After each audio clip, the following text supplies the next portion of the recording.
This study reveals the perception of HRM students on eating foreign dishes. This study can help HRM students in the future. So let's find out. So let's start with the question. What is a dish? A dish is a characteristic style of cooking practices and traditions. So foreign dish refers to the food that common in certain countries. Every country has its own dish, and that dish is adopted and served on other countries. So to become a foreign dish, a local, regional, national dish must spread and serve around the world. With the invention of foreign dishes, a lot of recent surveys find that the escalating numbers of Filipinos are spending time on eating foreign dishes instead of eating Filipino dishes. There are a lot of dishes in the Philippines that lends different experiences to your favorite. Foreign countries have influenced a lot of these dishes. This is due to the fact that traders and colonizers have visited the Philippines for countries. The American and Spanish colonizers and the Chinese and other Southeast Asian traders influenced and brought about a kaleidoscope in the Filipino way of cooking. One of the contributors to Philippine cuisine are the Chinese.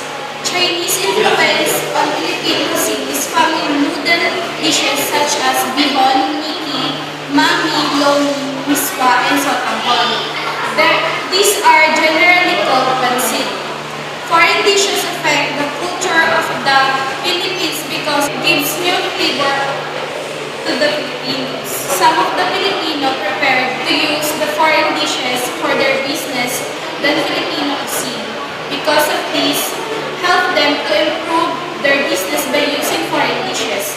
And some of the Filipinos like to eat foreign dishes than Filipino dishes because they like to taste the foreign dishes. That's why some of the Filipino forget about some of the Filipino delicacies. Result in discussion. This study presents the result of the actual survey conducted by a researcher as the student in Cavite State University. The researchers used tables for clear presentations. All information and data gathered from the survey conducted are analyzed based on the specific questions. According to table 1, out of respondents, there are 16 or 32% respondents usually eating foreign dishes.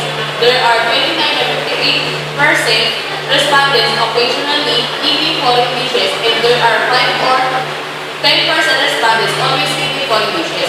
This shows that more people usually eat foreign dishes. Preferred foreign dishes in the table 2 reveals that out of 50 respondents, there are 16 or 32% respondents answered that Korean dishes are preferred to eat, while 10 or 20% respondents answered that French dishes are preferred to eat, and 24 or 48% respondents answered that American dishes are preferred to eat. The majority of the respondents' answer is in American dishes. Table 3, as shown in Table 3, out of 50 respondents, there are 22 or 44% respondents answered that relatives are the one who encourage eating foreign dishes, while 19 or 38% respondents answered that parents are the who encourage eating foreign dishes. There are 6 or 12% respondents answered that classmates are the one who encourage eating foreign dishes. Or 3 or 6% respondents answered that co-employees are the one who encourage eating foreign. It only means that relatives are the primary reasons why the respondents eating foreign dishes. According to Table 4, it shows that different ways encourage more Filipinos to eat foreign dishes. Out of 60 respondents, 17 or 34% respondents answered to make commercial about foreign dishes, while 50 or 30% respondents are educated about foreign dishes, and 18 or 36% respondents that serving foreign dishes. In Table 5, 5 reveals the effect eating foreign dishes. Out of 60 respondents, there are 29 or 58% respondents answer it may bring new ideas for the people who are having listened. 15 or 30% respondents answer Filipinos will forget the Philippines delicacy.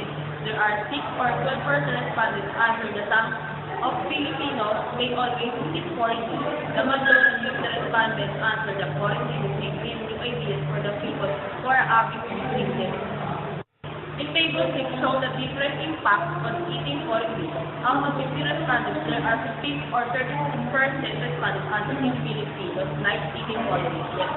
Filipino delicacy may substitute the foreign dishes while there are 20 or 40% respondents answer in Filipinos instead eating foreign dishes.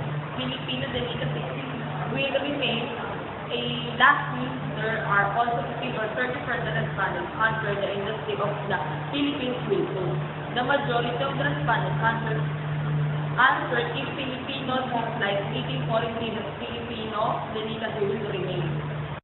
In table 7, show the affection of foreign dishes in the culture of the Philippines. Out of 50 respondents, there are 16 or 32% respondents answer the foreign dishes might adapt it in daily life of the Philippines. There are 20 or 40% respondents answer the foreign dishes may use to have the Filipino delicacy has unique flavor. And lastly, 12 or 24% respondents answer that foreign dishes will help to boost the industry of the Philippines. The majority of the respondents answer that foreign dishes will help to boost the industry of the Philippines. Objectives of this research are to know how does our student often eat foreign dishes, to know what foreign dishes they prefer to eat, to know who encouraged them to eat foreign dishes, the good impact of eating foreign dishes, and if there must be a good impact of eating foreign dishes in the Philippines. The researcher gathered that most of the HRM students eat foreign dishes.